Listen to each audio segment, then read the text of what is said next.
بسم اللہ الرحمن الرحیم۔ سیدنا ابن عباس رضی اللہ تعالیٰ عنہ فرماتے ہیں، رسول اللہ صلی اللہ علیہ وآلہ وسلم نے فرمایا، جس شخص سے اللہ تعالیٰ بھلائی کا ارادہ کرے اسے دین کی سمجھ بوجھ عطا کر دیتا ہے۔ سیدنا ابن عباس رضی اللہ تعالیٰ عنہ کہتے ہیں، رسول اللہ صلی اللہ علیہ وآلہ وسلم نے فرمایا، صحت و فراغت اللہ کی نعمتوں میں سے دو نعمتیں ہیں جن کے بارے میں بہت سے لوگ خسارے میں ہیں۔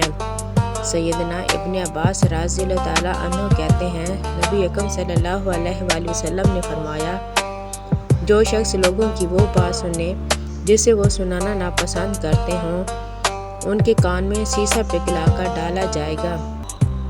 سیدنا علی رضی اللہ تعالیٰ عنہ کہتے ہیں کہ رسول اللہ صلی اللہ علیہ وآلہ وسلم نے فرمایا، نامحرم عورت پر پہلی نظر کے بعد دوسری نظر نہ ڈالو، کیونکہ پہلی نظر جائز ہے اور دوسری ناجائز۔